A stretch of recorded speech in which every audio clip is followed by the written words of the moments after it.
Welcome to Let's Talk Sports. I'm Ron Sen. And I'm Ralph LaBella.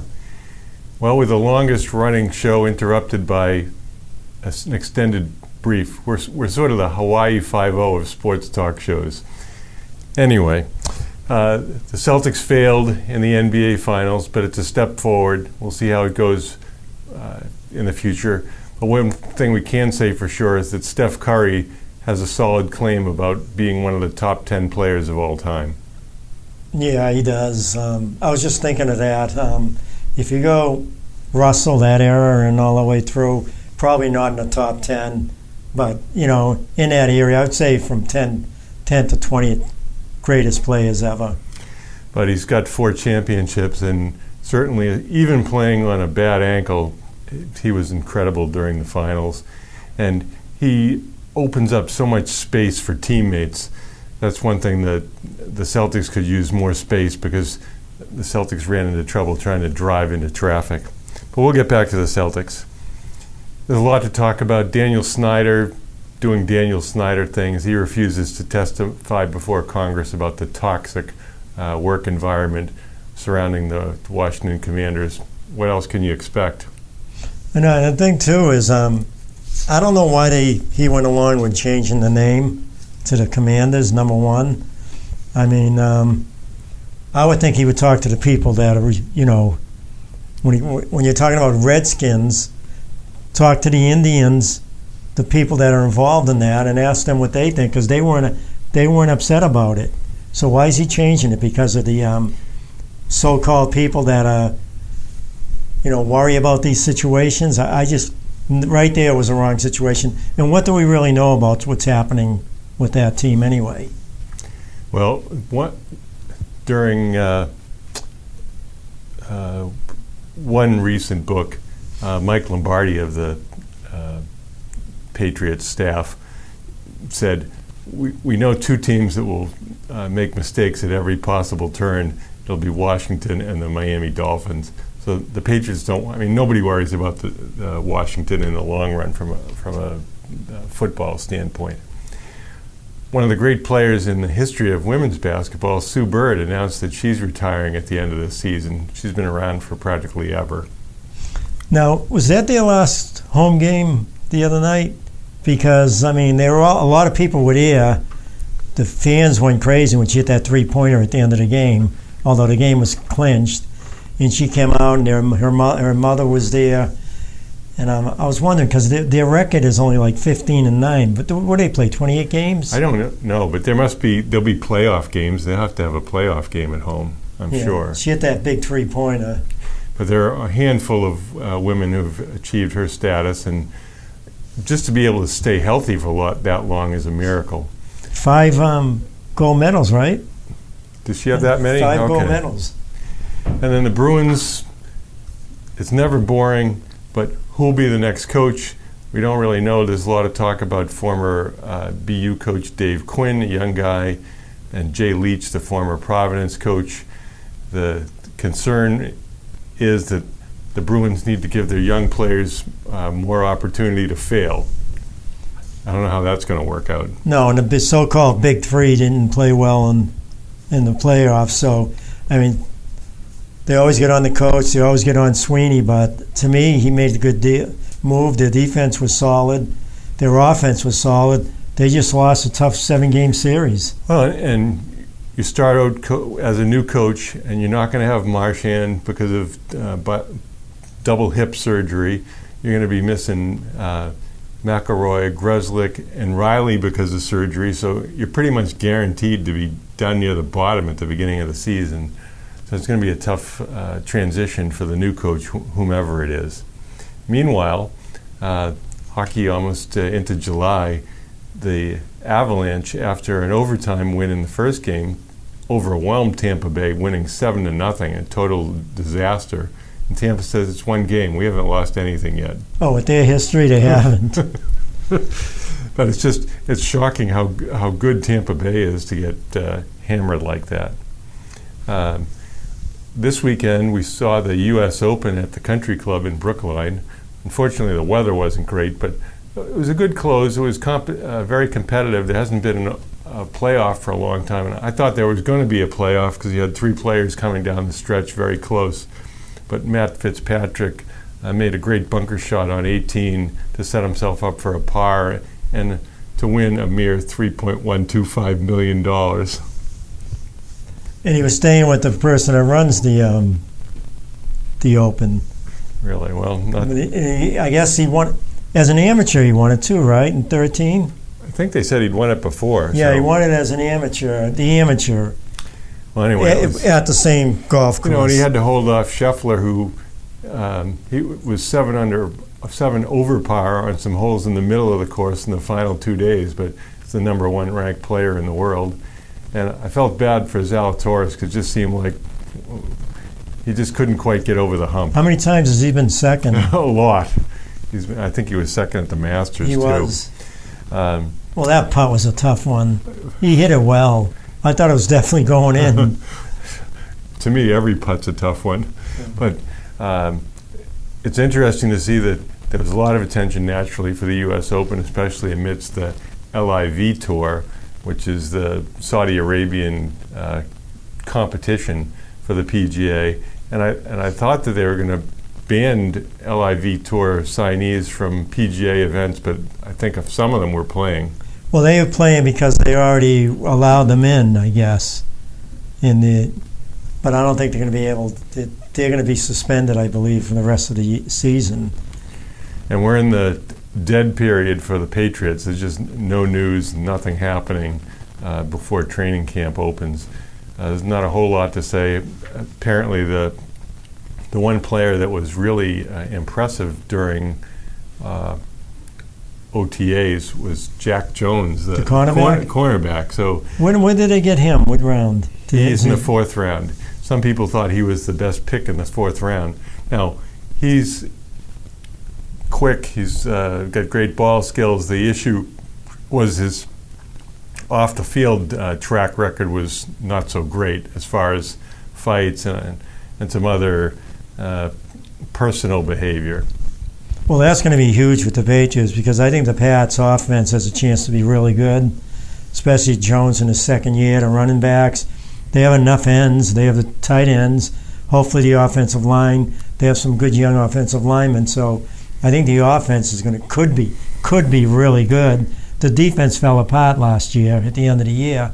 They were good during the middle of the season. So hopefully some of these younger guys come through because, they need to get quicker at linebacker. Yeah, what was disappointing for a lot of people is that Isaiah Wynn didn't really show up for the OTAs, and it's supposedly a lot of this is contractually voluntary, but for a guy who the Patriots made a big monetary commitment to really give them, less than 100% effort is, I'm sure, something the coaching staff's very disappointed about. Was he there for the mandatory 3 days? Yeah, he comes for the mandatory stuff, but I think they shifted him over to the right tackle for that time because I think they're not happy. I wouldn't be surprised if they. What are they doing with Brown? Well, they moved Brown to the left tackle. Oh, he's going to be a left tackle. Hopefully he's healthy all year. Yeah. That's going to be the key. Yeah, so we'll see how it goes. The other concern that a lot of people have is who's the play caller? Do people trust Matt Patricia or Joe Judge to be assuming a role that they haven't done before? And although we were a lot of times not exactly crazy about McDaniel's play calling. Right, and these people that are talking, the people on NBC Sports at night, they're knocking the Patriots. How do they know how good Judge is going to be? How do you know? Because he ran the ball, I guess, on 4th and 10, he ran the ball, so that means he's not a good coach. I mean, he could be a great offensive coordinator. That's the guy who I hope gets it. Well, people picking the Patriots to finish last in the division, that seems like a tough call, considering that the Jets are the Jets.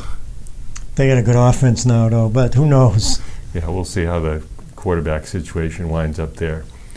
We'll be right back.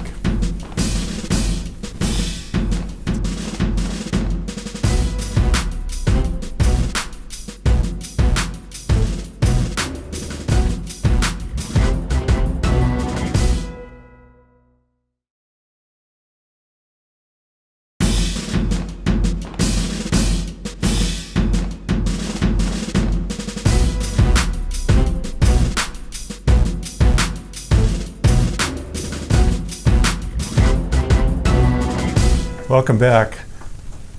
We don't want to throw the baby out with the bathwater, and it's easy to do that when the Celtics don't claim banner 18 and get to the NBA Finals. But obviously it was disappointing when they had the series at 2 games apiece. Look forward to go to Golden State, especially with an injured Steph Curry. And then Curry drops a 43 bomb on them.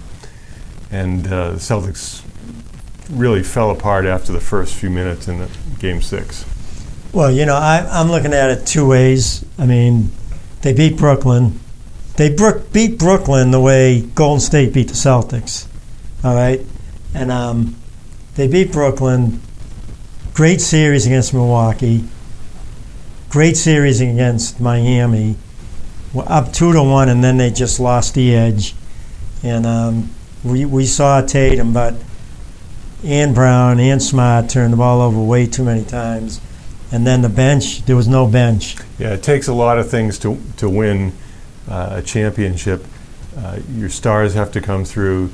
You need depth. As you say, the bench was like minus 60-something in the Game 6. And, of course, you need health.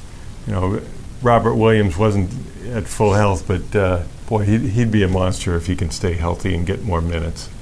Yeah, and then, people are knocking Tatum, saying he made the first team this year, and they're knocking him, saying that he's not a superstar. He's a star, but not a superstar. Well, what about the first 3 series? It was a lot of fun for me watching them, a lot of fun for the younger kids. What we've luckily been able to go through over the years with the Patriots, the Celtics, with the Red Sox, Yankees, for me. We've had a lot of fun, and you see now with the younger kids, like my grandkids, watching the Celtics being up for every game, falling asleep at halftime because of the time. But, all the younger kids now are into it big time, and they were an awful lot of fun. So I'm looking at it and say, why should I get on Tatum? He lost the edge mentally, and he lost the edge physically. He hit the wall. It's as simple as that. That's the way I'm going to look at it. I'm not going to knock Tatum.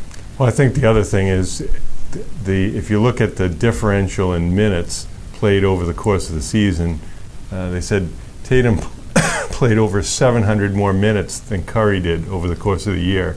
So it's a long season. They play over 100 games, and when you think about the playoffs, so many of those games were tightly contested. So it's draining. So that being able to sustain high effort against championship level competition is really tough. There's a coach in Canada, Dave Smart, from Carleton College, who's won, I want to say something like 15 Canadian championships. And he says, the key is to be able to play harder and longer than the other team. And he says it's really tough. To be able to do that even one time is a big deal, but to be able to do it over a sustained period like the NBA playoffs is really hard. And Golden State had the experience edge. Oh, yeah, and then you have Curry, right? That game he scored 43. What was Udoka thinking about? What was he thinking about? Horford, you play off him, right? So he's coming off the pick, stepping into a three-point shot constantly, and they're not making that adjustment of either taking Horford out of the game or bringing him up closer, and attacking the pick. So he was just stepping into a shot. And when he gets going, forget about it. Well, and the guy that killed him that nobody expected as much from was Wiggins. Yeah, Wiggins. He was everywhere. Yeah, but Ron, the thing with Wiggins is they said he outplayed Tatum, but every time Tatum got the ball, there were 3 guys standing there. Now, Tatum's biggest fault in that series was he didn't take enough three-pointers. What happened to the three-pointer? Because they were playing off him, they were off a step. They were waiting for his drive. If he drove, they were doing the same thing Miami did. They got it from Miami. Well, one of the things that really hurt was in previous series, Derek White overachieved, had some success shooting threes, and in the finals, he was a disaster. Couldn't throw it in the ocean. Well, look at the difference. Tatum's got Smart, all right? He's got White. Pritchard didn't play well, so Horford. So Golden State, they're saying, let them take the three-point shot, those people. most likely they're not going to hit him consistently like we will, the shooting they had. So that's what happened in that game. What's Tatum supposed to do when Smart's missing threes? Pritchard, who I love, is missing threes. White is absolutely horrible. Well, and I don't know why when he's in the game with Pritchard, they let White bring the ball up. Well, another thing that was a big factor was I noticed they often didn't get into the offense till there's 11 seconds left on the clock. They're walking the ball up. Right. So then, all right, so Golden State knows they're going to try to penetrate. They double the drive, and then there's somebody looking to pick off the pass when they drive and kick. So, and unfortunately, a lot of those passes were deflected or just bad passes. Well, Udoka's a pretty good defensive coach. Well, I mean, they made it to the finals. Right. But offensively, he's not that good. He's almost like Stevens was. Go one-on-one. You know, Tatum was passing the ball more than Brown. Did you know one time Brown had as many turnovers as he had in assists? It was like 70 to 70, 70-something to 70-something. At least Tatum was 2-1. Even though he threw the ball away a lot, lost the ball, he was 2-1 on assists to turnovers. Brown was 1-1 just about. Well, they compared the NBA final statistics, the first finals, LeBron versus Tatum, and they were pretty much right on track as far as assists, rebounds, points. So it's just winning is hard. That's what makes it valuable. That's why we care so much. And we had nothing to complain about. The Golden State was the superior team, and it's going to be a hard road to hoe to get back to the finals because Milwaukee's going to have Middleton back. Miami's going to have Harrow back. The Nets will have Ben Simmons. So it's not going to get easier next season. Now, there are things that the Celtics can look forward to. They've got a couple of big trade exceptions. One is $6.6 million, so that might bring in another guard. Then they have a $17 million one that they could get maybe a better wing or a big for. They don't have a first-round draft choice because of trades. Because of that White trade. Yeah. And, of course, the biggest thing is Golden State was $89 million over the salary cap. So they were paying a heavy luxury tax, and their ownership basically says, yeah, we're going to keep paying that luxury tax.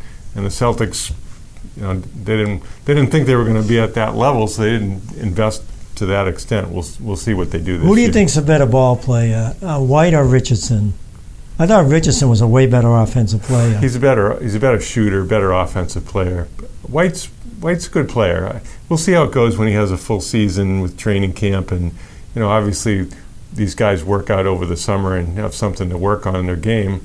I mean, if you're a player like White, you say, what do I have to work on? I have to work on my three-point shooting. I mean, here's a guy who didn't have a D1 scholarship coming out of high school. I mean, so he's only 27 years old, I think. So. And plus Williams, Robert Williams, he's young. He's getting better and better. I would tell him to work on his game from 12 feet out in, penetrating to the basket, pull-up jump shots. He's a very good foul shooter. He was outstanding in free throws. He must have shot over 90%. He's very good. So he's got a pretty good touch. So they should get him more involved in the offense. And I think Udoka's got to be thinking about, we got to set more picks and run plays. They're not running plays. They're running sets. Right. Stop running plays. Tatum's having a tough time. Let him come off a pick where he's going to be 1-on-1 with another player. Not dribble off the pick. Without the ball, let him come off picks. Run plays for him. Maybe even a double pick. Get him the ball. You saw what he did with Miami in that inbounds play with Butler on him. That big jump shot he made, the fall away, right, where he faked going right. That's because he had plenty of room there because it was an inbounds play. Well, let him come off a pick. More picks. Run the picks. More of an offensive flow than one guy drilling the ball up. They set that high pick. Tatum comes off it. Pass, then he comes off and he gets the ball back. Now he's up top again, and there's three people waiting for him. So they got to get away from all that stuff. They need a point guard other than Smart. Smart is not a good point guard. If you're going to get the best out of Tatum in those type of games, you cannot have Tatum and Brown bringing the ball up and running off picks because they're just going to converge on him. They're going to attack the pick, which the Celtics don't do most of the time. They lack off of it and especially with Hofford. Well, there's talk about Goran Dragic, who could get you into an offense. Oh, I love to see him on but the Celtics. he's old. I mean, Yeah. he's really But old still, now. you talk about him in that series, someone like him. Right, and then from the developmental side, it's easy to say, well, they didn't trust Neesmith. Well, the answer was you didn't trust him because he wasn't trustworthy. Although he's a pretty good defensive player. He's a good athlete. Rebounder. He's But scrappy. Udoka doesn't play him. Well, Look at Pritchard. He hardly even played him. you can't. Neesmith became labeled as a shooter, but Pritchard outshot him. Except in the finals, he sort of went in the tank. And it's hard. He didn't have very many minutes, but he didn't get it done either. All right.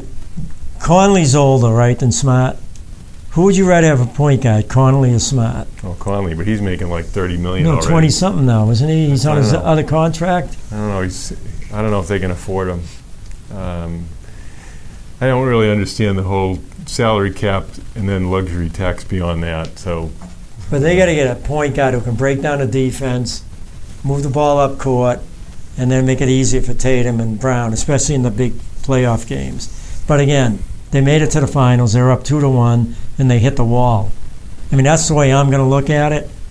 I thought they had a great chance of getting number 18, but it didn't work out for them. So people can't get upset. Too many people are knocking. Are you kidding me? How did they make it to the finals? Because of Tatum, mostly.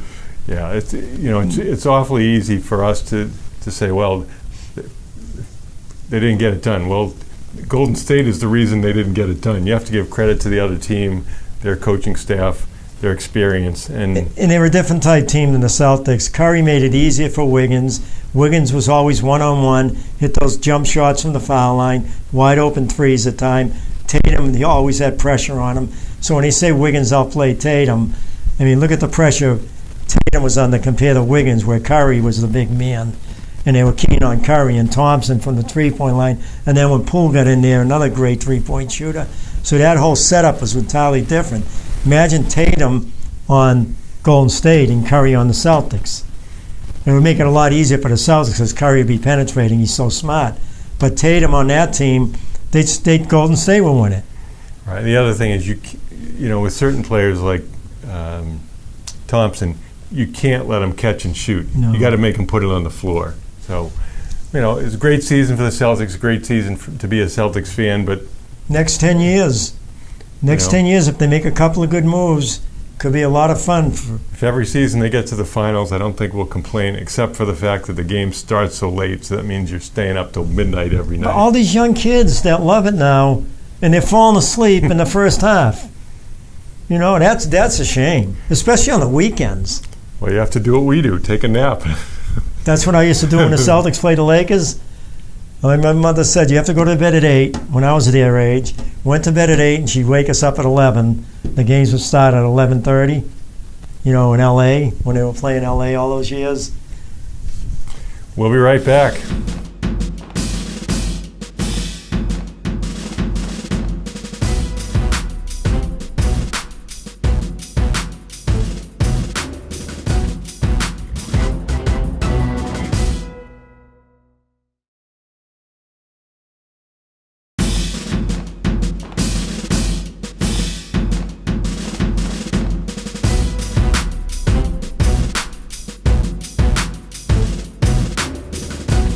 We're having an extended coaching discussion tonight, partly because we both coached for a long time, second because we always complain about everybody else's coaching.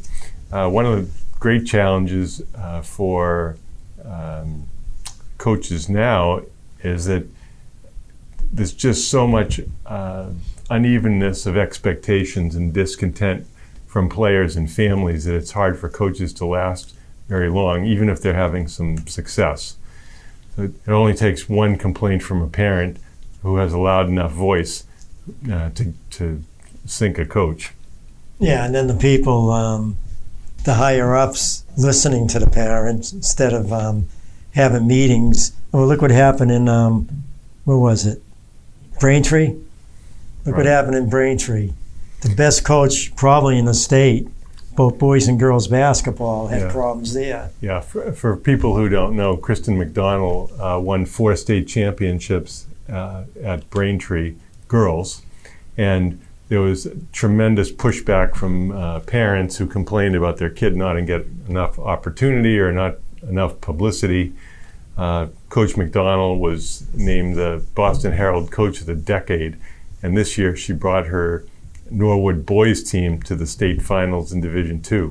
So she certainly got the track record to support her ability. And there was an ugly exchange of emails. Somehow the turtleboys.com got a hold of emails that had gone to Coach McDonald. It was really unbelievable, the amount of persecution she took, which led her to go to Norwood, where she works as a guidance counselor.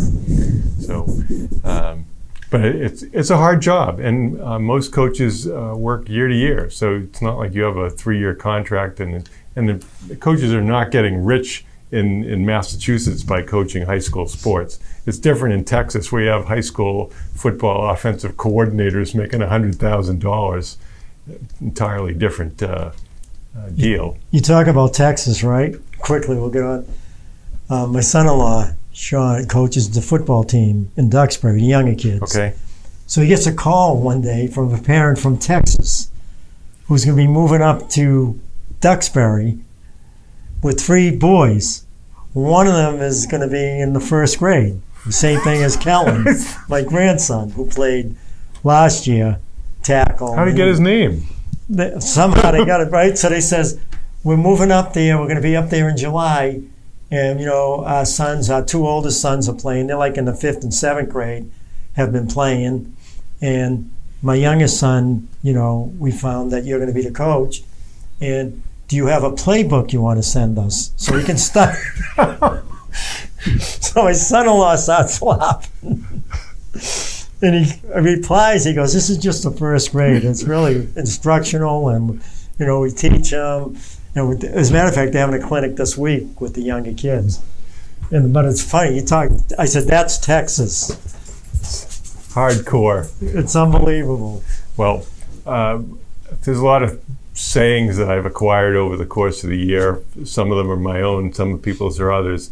One of them is never be a child's last coach.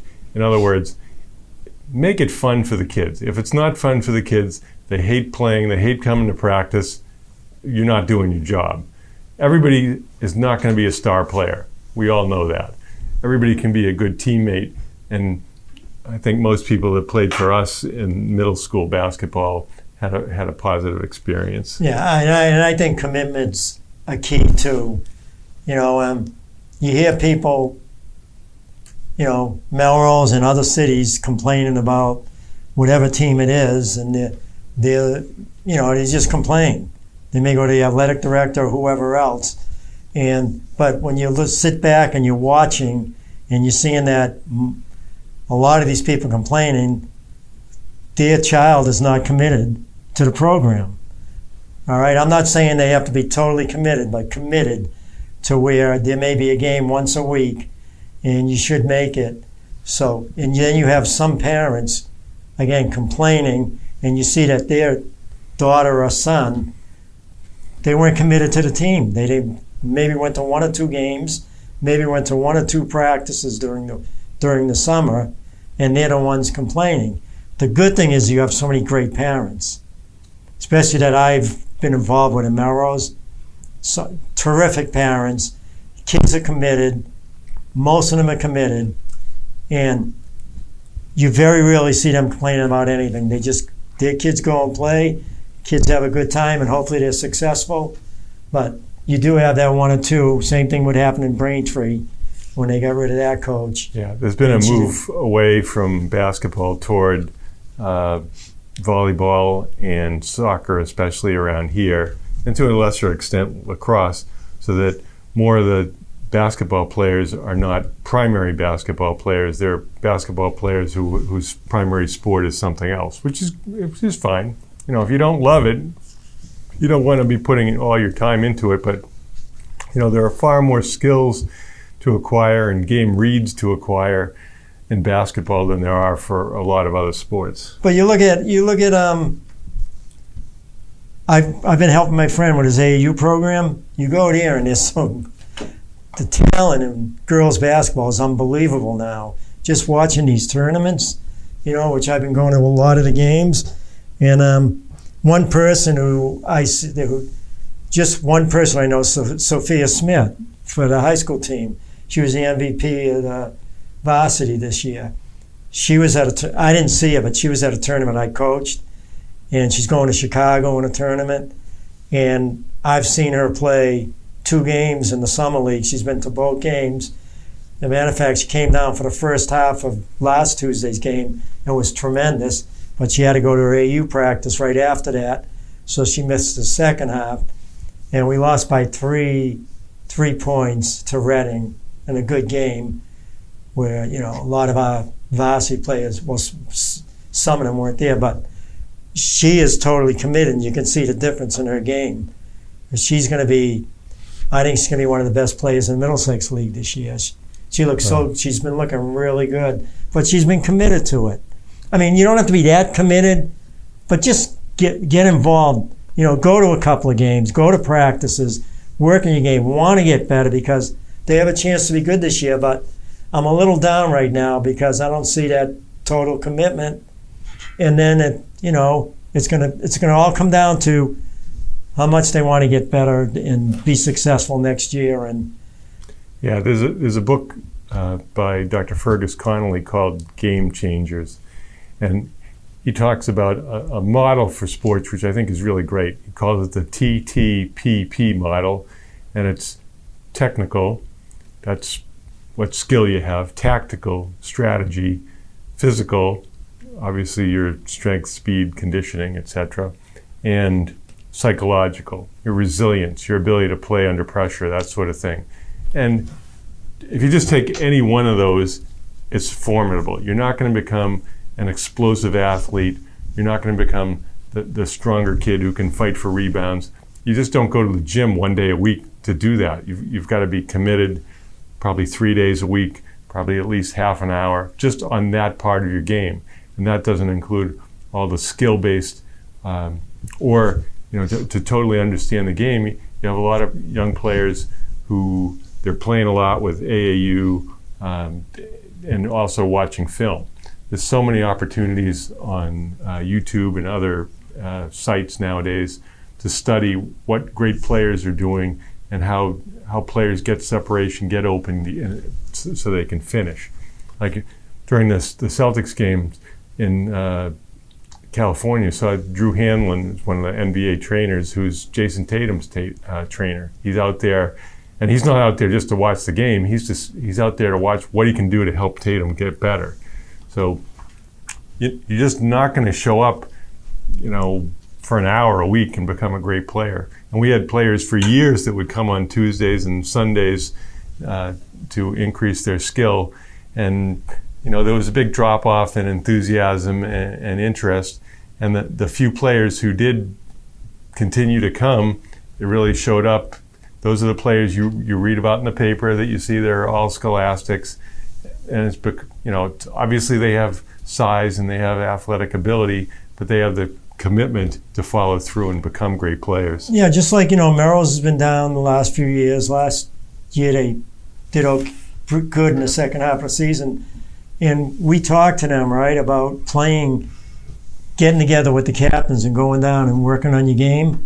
And they all said they want to do it. Not all of them, most of them want to do it. But, if they don't work on their game, if they're not totally committed, that's why we have St. Joe's. We're going to St. Joe's and playing 5 games up there. I talked about a little earlier. Hopefully they can just get to that next level. And the girls that are going are excited about going. But you talk about coaching, and again, I'm going to break, talking about my grandson, right? He's 8 years old, right? He's playing baseball now. He's playing on basically the Summit AAU team in the summer. And they just won a tournament this weekend. They won 3 games in a row yesterday. And he's been playing center field, always in infield the last 2 years. So he plays 3 games yesterday. He gets home at 10 o'clock. I go up there today, and I say, let's go to the field. We go to the field, me and Jim, my son-in-law, and him, and I'm hitting probably 100 fly balls. in center field. But I'm just saying, he was wanted, just an 8-year-old kid wanted to get better because he's playing center field and they just won a tournament. Sure. That's his thinking. We got high school girls that aren't committed. They don't care about getting better. Some. A lot of them want to get better, but there are some that don't care. And that's the situation you have. Well, another key point is the mental aspect of the game. Not going to name any names. It was years ago. Melrose is ahead by 8 with 55 seconds to go, and they have the ball out of bounds. So all you have to do is I remember that play. Take care of the basketball. So what do you see? 5 seconds into the shot clock, a Melrose player jacks up a 3-point shot and misses. Well, all it does is it allows the other team hope to come back into the game. There's no way that you should be doing that, and that you behind the scenes you hope that players' teammates or the coach lets the girl know that that was really a bad play. I remember, 50 years ago playing, and I don't ever remember thinking, "Well, my teammate took a bad shot. That was really a dumb play." I just don't remember seeing that. Maybe in the heat of battle, I wasn't making. Maybe they were saying, "Boy, why did he take that shot?" But and nowadays you hear that so often. People will be saying, "Oh, why are they letting her shoot the ball?" Remember what Coach Ariema says: if you're open and you're playing on my team, you got to shoot the ball because you're good enough. If you're good enough to be on UConn, you're good enough to take an open shot. Yeah, you take that. If you're open, you take the shot. If you miss maybe 4 in a row, you may want to drive or get a little closer or whatever. But, I'm like that too. If you're open, you've got to be able to shoot the ball. Right. There's a phenomenal book by an Australian writer, James Kerr, about the All Blacks, maybe New Zealand, rugby team, who's the greatest team in the history of team sports. And one of his principles that he shares is champions do extra. So you have to do that unrequired work that separates you from other players, that makes you an elite player. Nobody's a good enough athlete that they can just show up and be the best out there at everything. Actually, there was one guy. As a high school senior, Bo Jackson went to the Alabama decathlon. They said, "There's 10 things you have to do. We'll tell you what you have to do when you get there." He says, "Okay." So he shows up. He doesn't even know what the events are: running, throwing, javelin, etc. He sets the Alabama state record, not even knowing what you're supposed to do. He was one of those athletes that, to me, he's one of the top athletes I've ever seen. But I think commitment's huge. The parents have to understand it too with their sons or daughters, that you're committed to a team. You make sure you show up when you have to, when you can. You don't just brush it aside and say, "I don't feel like going," or whatever. There was one player here in Melrose who was the best, one of the top 2 or 3 female basketball players we had, who missed 2 foul shots in a big game that would have taken them to the Garden with 2 seconds to go. One of the best players. But she was so committed to the team, you couldn't get upset, or she couldn't get down, because she knew she worked so hard to be the type of player she was. How could you get upset at that? So someone who's not committed, who misses those 2 shots, they should be upset. It reminds me of, I don't know if you ever saw the movie Finding Forrester. No, I've heard about it. All right, so at the end of the game, this kid who befriend Robert Brown, who has been befriended by Sean Connery. Anyway, so he gets picked up by an elite private school, ostensibly to play basketball, but the kid's a great student. So he's playing in the championship game, and he has 2 free throws at the end, and if he makes them, they'll win. And he misses them, both of them. But I think Sean Connery says something: "Did you miss them or did you miss them?" So it was, you never really know whether he missed them or he intentionally missed them to sort of poke his finger in the eyes of the people who looked at him as just a basketball player. Well, we've enjoyed being with you tonight. I'm Ron Sen. And I'm Ralph LaBella, and thank you for watching Let's Talk Sports.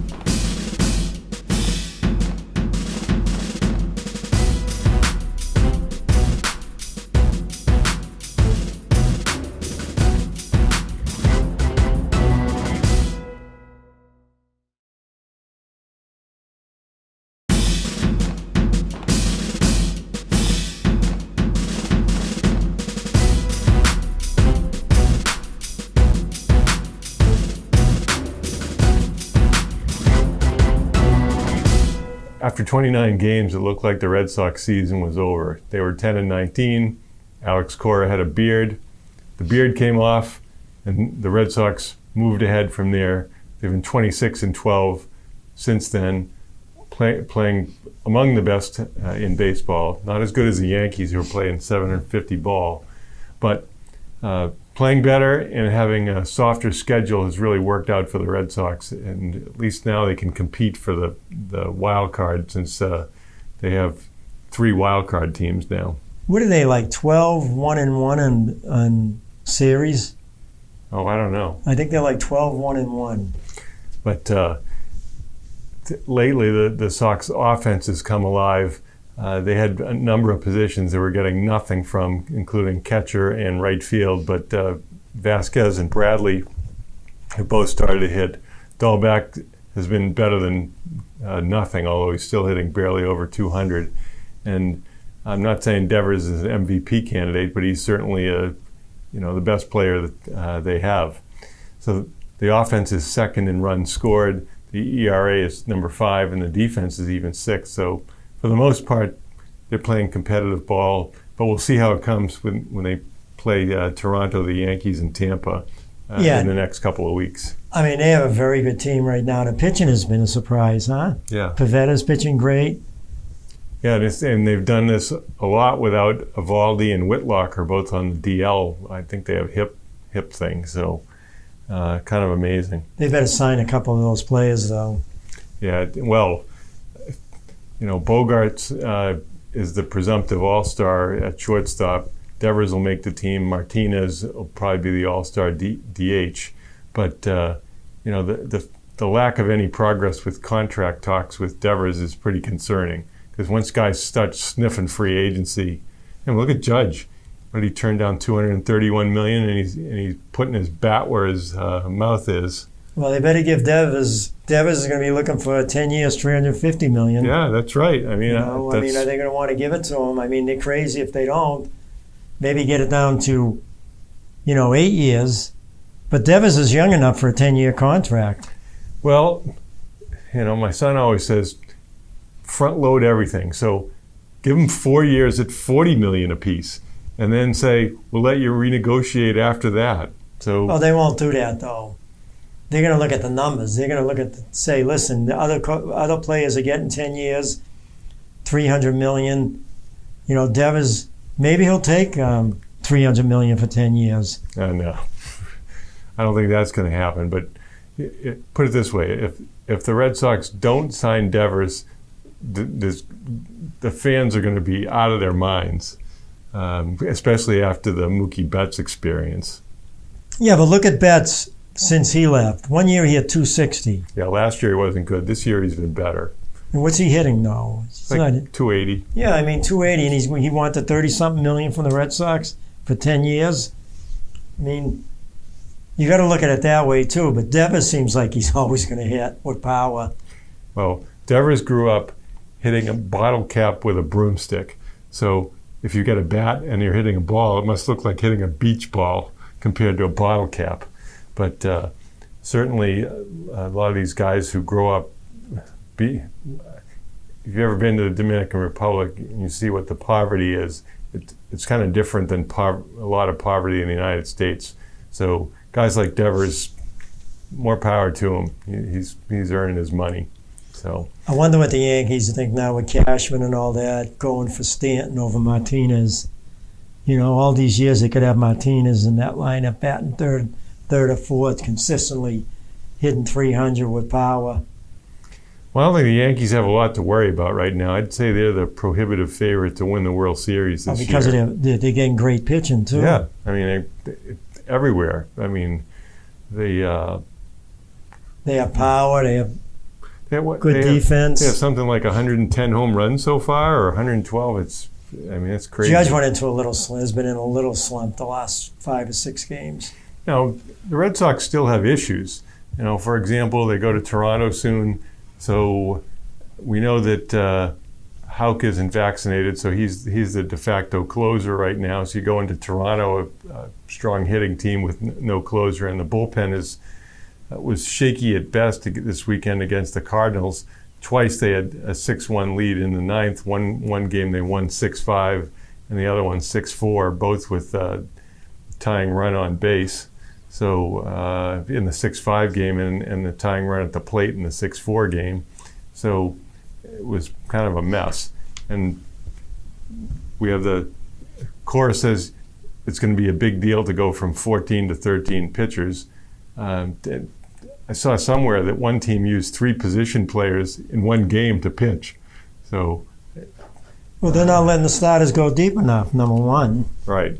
Well, who's the primary culprit on the Red Sox is Rich Hill. He throws those mush balls up there, and he just can't last that long. So we'll see how it goes. But you need to get started. You need to get 6 innings from the starters at least. And nowadays that's not the way the game is played. A lot of starters are coming out after 5 innings. And then they go to their bullpen. The Yankees the other day, they're pulling Tampa Bay. Tampa Bay started all this, where they pitched like 3 or 4 relief pitches, during the game, and they saved their starter. But well, and nowadays you watch every guy coming out of the bullpen throws 95 plus. Every guy, every team. So, and half of them have already had Tommy John surgery one time. So it's just remarkable. Is Chapman still the closer for the Yankees? I haven't seen him pitch in a while, so I don't know if he's hurt or what, but they've been using a number of... I'll tell you, they got so many young pitchers now. It's amazing where these guys all came from. And then their lineup, you look at their lineup, it's unreal. Players that played on other teams that used to be big-time hitters, and they're hitting pretty good. Well, Torres is starting to hit again, which is good. Yeah, the strength of the Red Sox minor league teams, at least the ones closer to the majors, is in the pitching. We've got a kid at Worcester, Brian Bello, who throws 98. They have another kid, Brian Mata, who's rehabbing off Tommy John, who's throwing 100, the starter. And Jay Groom has been with the organization for years. I think he had Tommy John also, who's starting to pitch well for Double-A. So, it's easy to say, oh, well, these guys are going to be successful in the majors. Well, how many pitchers have the Red Sox developed over time? John Lester? I mean, there hasn't been a lot. They're starting to sell out again, the Red Sox. A lot of people are going. They still go to Fenway. Well, it's, what is it? 4 tickets, a hot dog, and a drink, and something else is like average price is like $350 or something. It's really expensive, but I guess as long as people go. Well, all the golfers were there Tuesday night.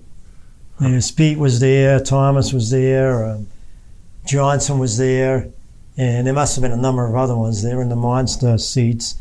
A lawyer I know from Haverhill talked to 3 of them, because they were up there right beside them. But they were there because they weren't going off until the afternoon, most of those guys. Well, they weren't going off Wednesday anyway. They were doing a practice. Well, I think most elite athletes, and we'll include golf, people, if you're a great golfer, what's the chance that you don't like hockey or you don't like football or you don't like baseball? You like all sports. I mean, what a life that is, though, huh? Golfing. I golfed Thursday night, 9 holes. I golfed. Saturday was funny because I went to my granddaughter's recital yesterday. So Melissa's Alana. So Saturday, my daughter took and Sean took the fathers out to golf. We did 18 holes down in Marshfield. We walked it too, but it was fun. Golfing's unreal, Ron. Golf's an old man's sport. We'll be right back.